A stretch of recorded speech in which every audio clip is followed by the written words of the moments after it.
Never buy a SUV before watch this list.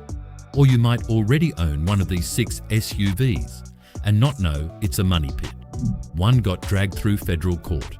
Another scored worst reliability on earth. A manufacturer paid Americans for a fault it refuses to fix here. All 6 passed safety tests. And number 1 might be the exact car sitting in your driveway right now. Let's start at number 6, because even here, the story is bigger than most people realize. The Ford EcoSport looked like the perfect answer for downsizers and first-time SUV buyers. Small, efficient, easy to park, easy to love. What nobody selling it mentioned was the transmission underneath.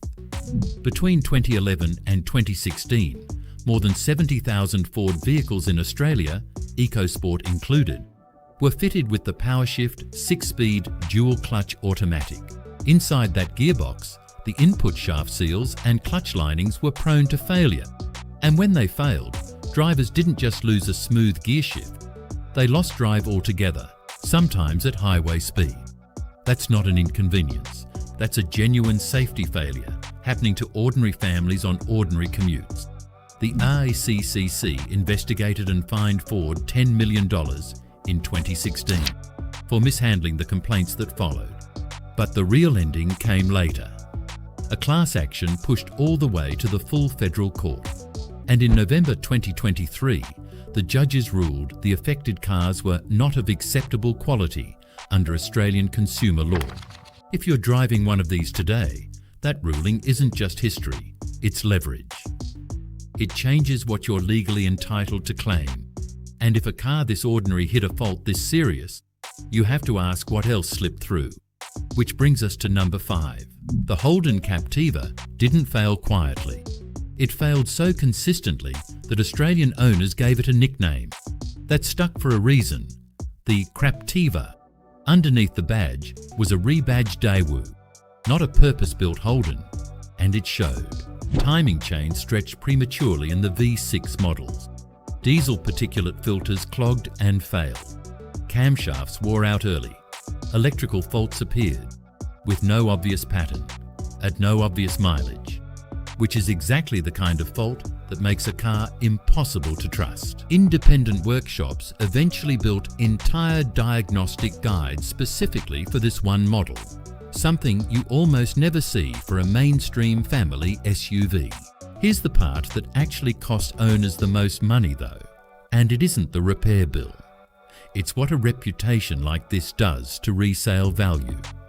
Buyers who've done 10 minutes of research will walk straight past a Captiva at a similar price to almost anything else in its class.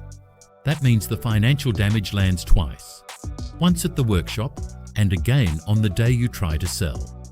Before we go further, I want to hear from you directly, because your answer might be more useful than anything I can tell you.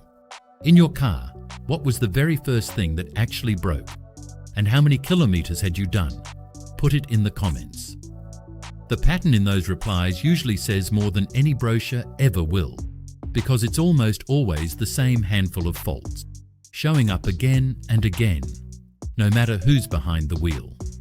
Now we move into territory that's harder to spot, because number 4 doesn't announce itself with a bang. It fails quietly. The Jeep Grand Cherokee's weak point isn't mechanical in the traditional sense, it's electrical. Buried in the car is something called the Totally Integrated Power Module, the command center controlling the fuel pump, the headlights, the door locks, even the power windows. When it fails, and it has failed often enough to matter, the engine can stall without warning, mid-drive, with zero mechanical symptoms beforehand to tip you off. Jeep's Australian division issued a recall covering more than 43,000 Grand Cherokees built since 2011 over related concerns. Add in owners reporting warped brake rotors under Australia's brutal summer heat, and window regulators that let the glass simply drop into the door, and you start to see the pattern. No single fault here is catastrophic, but stacked together over years of ownership, they turn a car built for long country drives into one that spends more time in the service bay than on the road. If that sounds concerning, wait until you hear what's hiding in the transmission of number 3, because this next one is quieter and in some ways more expensive than anything so far. The Nissan X-Trail, specifically the T31 and T32 generations, carries a continuously variable transmission with a very specific weakness. Internal wear lets the steel drive belt slip. Owners feel it as a shudder or vibration pulling away from a standstill. And most assume, at first, it's just a tuning quirk. It isn't.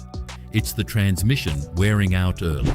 In North America, this pattern was serious enough that Nissan owners won a class action, resulting in an extended warranty and a formal service bulletin covering the fault. Australian owners have raised the exact same complaints on the exact same forums for years, and Nissan Australia has never extended equivalent cover here, which means local owners are quietly footing the bill for CVT rebuilds the moment the factory warranty runs out, on a car that was marketed almost aggressively as dependable and unremarkable.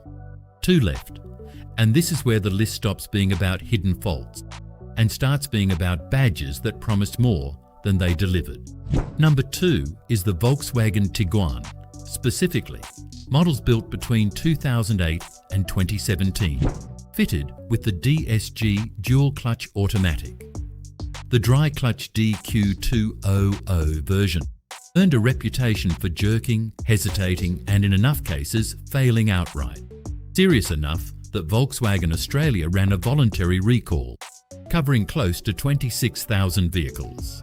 Here's what makes this one genuinely dangerous to buy unknowingly. When the gearbox is healthy, the Tiguan drives beautifully.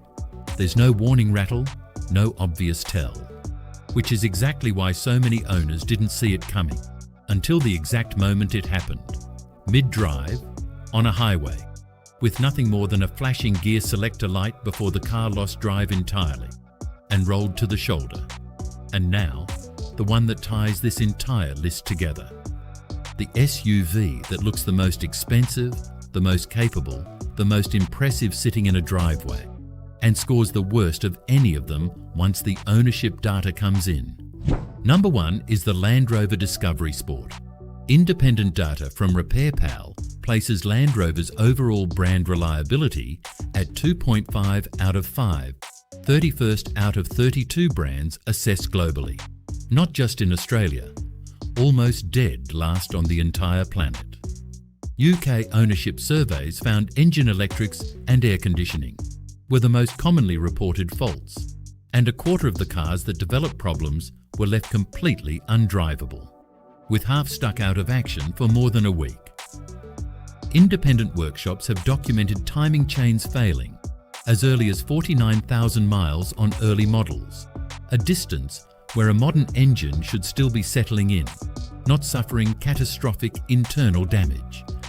Annual maintenance alone averages close to $1,800 before a single thing actually breaks.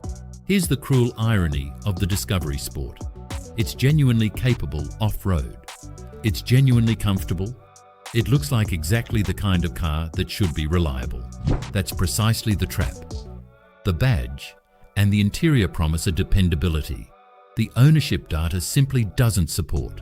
And by the time most owners discover the gap, they're already thousands of dollars into repairs, wondering how something this expensive could feel this fragile. What connects all 6 isn't bad luck. It's manufacturers chasing smoothness and luxury over proven engineering, and Australian conditions exposing the gap. None of these 6 are universally bad. Plenty of owners drive them fault-free for years. The point isn't that everyone is a money pit. It's that the odds were worse than buyers were ever told. So don't cross every badge off your list. Many faults were fixed in later years, and a full service history changes the risk. Just stop trusting the badge alone. Ask which transmission, which years, and what the data actually says. The smartest buyers know exactly which risk they're taking on before they sign. If you'd like to know which 6 SUVs are more reliable than the Toyota RAV4, then have a look at the video on the right side now. Don't leave it for later. We'll talk to you there, mate.